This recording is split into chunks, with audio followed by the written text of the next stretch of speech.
Moi drodzy, witajcie bardzo serdecznie. Kolejna zaprawa, kolejne wprowadzenie do medytacji, którą robimy o 21:15 na kanale YouTube'owym Pogłębiarka i w aplikacji od samego rana w niedzielę. Jeśli chcecie się z nami spotkać, z naszą ekipą pogłębiarkową i wieloma osobami na Festiwalu Głębi, to chciałbym bardzo zarekomendować. Są miejsca jeszcze w namiotach i są jeszcze miejsca w ośrodku obok. Bardzo zapraszam, to jest naprawdę niesamowite doświadczenie, ten nasz wspólny festiwal, więc jeśli nie macie jeszcze planów, albo nawet jeśli macie plany, to może warto je zweryfikować, bo to, co się dzieje na Festiwalu Głębi, niesamowicie przyjemna atmosfera, a jednocześnie bardzo głębokie kroki w głąb można zrobić.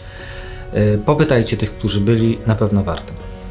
A dzisiaj spotykamy się z połączeniem takich dwóch rzeczywistości, z jednej strony święta miłosierdzia, a z drugiej Jezusa, który przychodzi i pokazuje, no właśnie, o tym za chwilę. Przeczytajmy fragment, który nas w niedzielę poprowadzi i będzie taką bazą do tej medytacji, którą będziemy robić. To jest fragment Ewangelii Świętego Jana, rozdział 20, wersety od 19 do 31. Tekst brzmi tak. Gdy pierwszego dnia tygodnia zapadł wieczór, a tam przebywali uczniowie, zamknięto drzwi z obawy przed Żydami. Przyszedł Jezus, stanął pośrodku i pozdrowił ich: pokój wam. A gdy to powiedział, pokazał im ręce oraz bok. Uczniowie uradowali się, że ujrzeli Pana. Jezus zaś odezwał się do nich ponownie: pokój wam. Jak mnie Ojciec posłał, tak i ja was posyłam. Po tych słowach tchnął i oznajmił im: przyjmijcie Ducha Świętego. Tym, którym odpuścicie grzechy, są im odpuszczone, którym zatrzymacie, są zatrzymane. Tomasz, zwany Bliźniakiem, jeden z 12, nie był razem z nimi, kiedy przyszedł Jezus.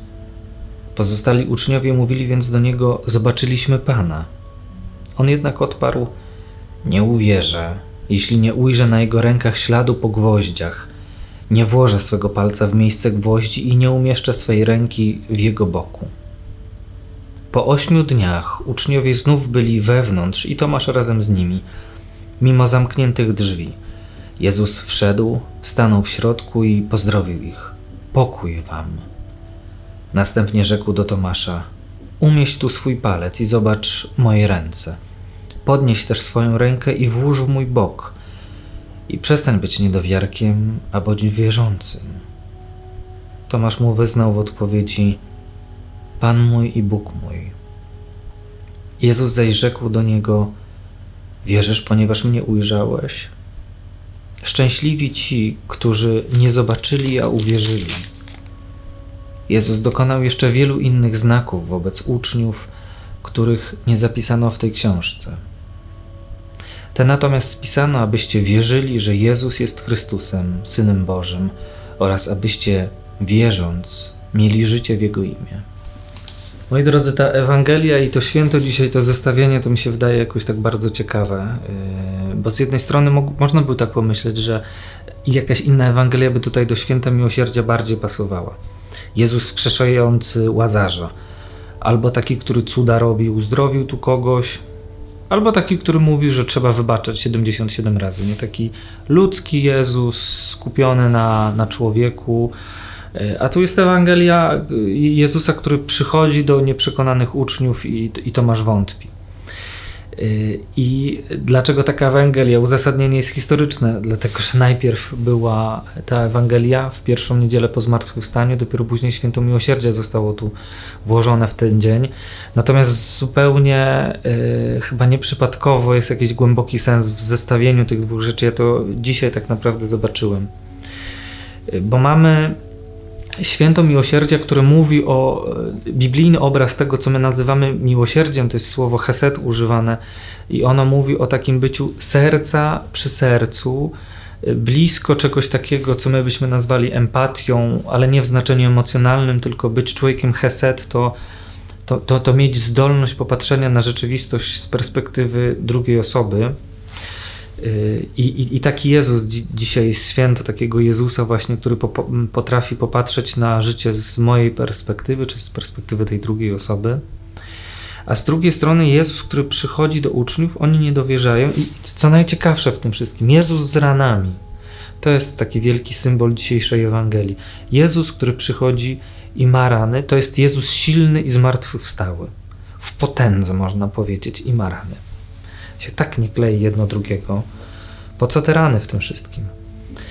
I trochę mnie tak zatrzymały te dwie rzeczy i poprowadziły mnie do takiego zauważenia rzeczywistości, że czasami jest trudno przyjąć przebaczenie albo miłosierdzie, bo nam duma nie pozwala, albo jakieś inne formy dumy, że sami musimy się karać, z jakichś powodów trzymamy się takiego bycia na wygnaniu, sami się wyganiamy albo uważamy, że inni nas wygonią. Nie? To jakby to oddzielenie, z jakichś powodów nie wchodzimy w jedność. I trudno nam jest przyjąć to przebaczenie, czy ten rodzaj zbliżenia, które nas do jedności doprowadzi. To może być trudne. Trudno może być też kogoś przyjąć po jakimś doświadczeniu z powrotem. I jest ta rzeczywistość przyjmowania, łączenia, tworzenia tej jedności dalej. O tym jest miłosierdzie.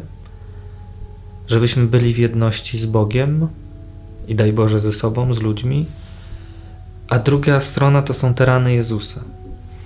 I tak jak sobie wyobraziłem tą scenę, zobaczyłem Jezusa, który przychodzi do uczniów i ma rany. I zapałem pierwszy raz w życiu, że jak ma rany, to musiało to boleć po prostu.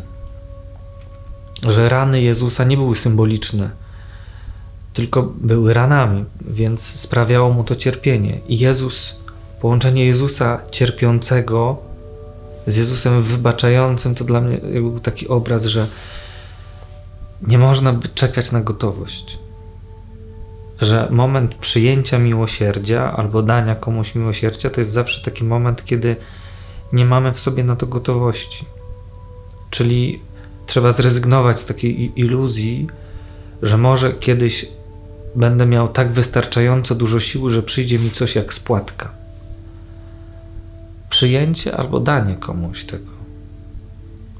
I być może nigdy tak nie będzie i nie ma tak być. Nie czekajmy na to, bo Jezus, który przyszedł dać miłosierdzie swoim uczniom, tym, którzy nie dowierzali, którzy go zdradzili, nieidealni bardzo byli, nie? Ale przyszedł z ranami, czyli przyszedł do nich z cierpieniem swoim.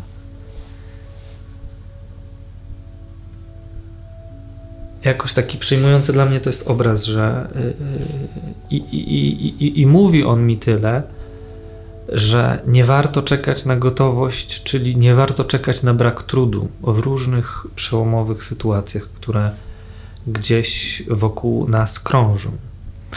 I to, do czego chciałbym was zaprosić w czasie medytacji, to popatrzenie na Jezusa, który wchodzi do tego miejsca, gdzie są ci uczniowie i trochę się wczujmy w Niego, jakby wejdźmy w taką kontemplację ewangeliczną, czyli wyobrażenie sobie, niech mnie wyobraźnia poprowadzi, czyli zobaczyć Jezusa, który realnie to jest zranione, przecięta skóra jest, nie jest naruszone ścięgno, jest, wiecie jak to jest, jak jest rana jakaś otwarta, to nawet wiatr czy delikatny powiew, temperatura, wszystko jest bardziej wrażliwe, że on to czuje. Idzie do tych uczniów i czuje tu ból.